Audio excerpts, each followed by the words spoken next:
আপনাদের স্বাগত জানাই। আমি আমার রাজনৈতিক বিশ্লেষণ শুনবার জন্য।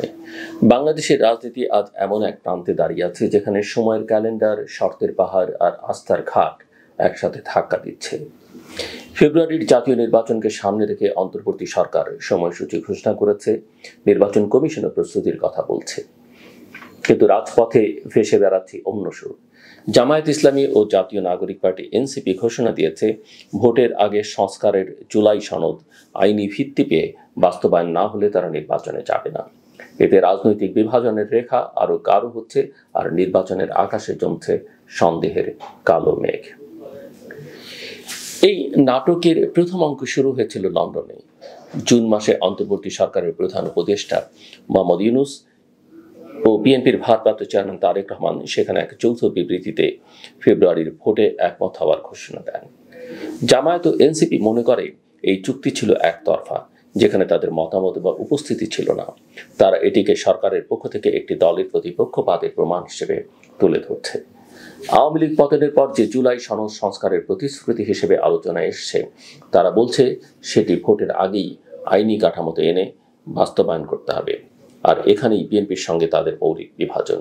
বিএনপি চায় সংস্কার নতুন সংসদে হোক, সংবিধান সংশোধনের স্বাভাবিক প্রক্রিয়ায়।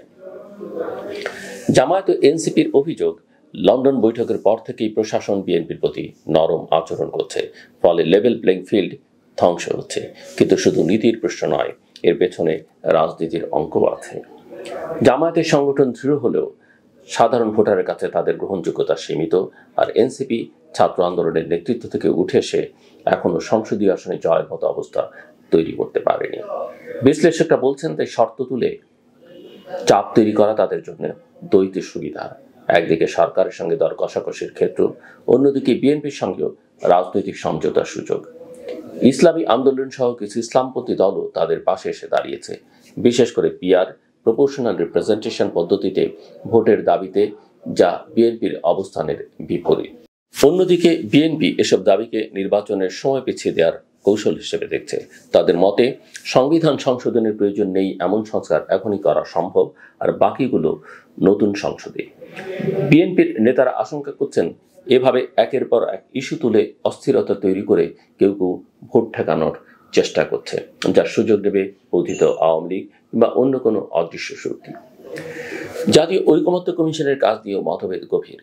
মার্চ থেকে জুলাই পর্যন্ত 2 দফার সংলাপে 82টি সংস্কারে ঐকমত্য হলেও বাস্তবায়নের সময় এবং পদ্ধতিতে অবস্থানগত ফারাক থেকে গেছে। প্রাথমিক খসড়ায় ছিল নির্বাচনের পরবর্তী 2 বছরের মধ্যে সংস্কার কার্যকর করবার অঙ্গীকার, যা বিএনপি সহ কিছু দল মেনে নেয়। কিন্তু জামায়াত, এনসিপি, ইসলামী আন্দোলন বলছে নির্বাচনের আগেই সব কার্যকর হোক এবং সনদকে সংবিধানের মতো আইনি মর্যাদা দেয়া হোক।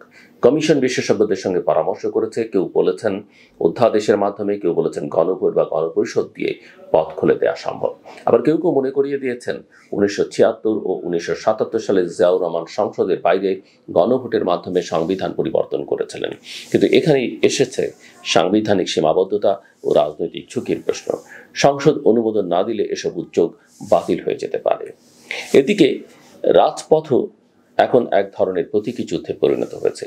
বিজয়নগর থেকে শাহবাগ পর্যন্ত মিছিল, হাতে প্ল্যাকার্ড, লেভেল প্লেইং ফিল্ড নিশ্চিত করো, পিআর পদ্ধতি চালু করো, জুলাই সনদ বাস্তবায়ন করো। হুঁশিয়ারি দেয়া হচ্ছে, দাবি না মানা হলে ভোট বর্জনের পথ খোলা। তাদের যুক্তি, নির্বাচনে অংশ নিলেও সংস্কার ছাড়া তা অর্থহীন হবে, আর সংস্কারের প্রতিশ্রুতি কেবল কাগজে থাকলে জনগণ আস্থা পাবে না।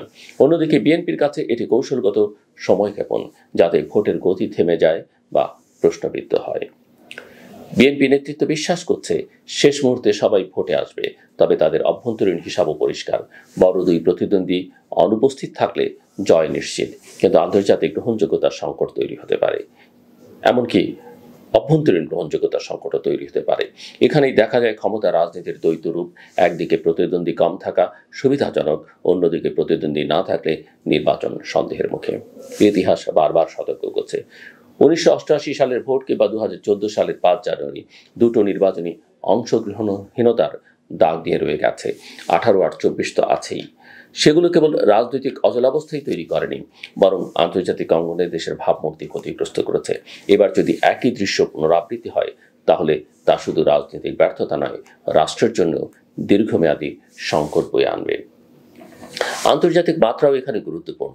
ইউরোপীয় ইউনিয়ন, যুক্তরাষ্ট্র, জাতিসংঘ সবাই ইতিমধ্যেই অংশগ্রহণমূলক ও গ্রহণযোগ্য নির্বাচনের বার্তা দিয়েছে।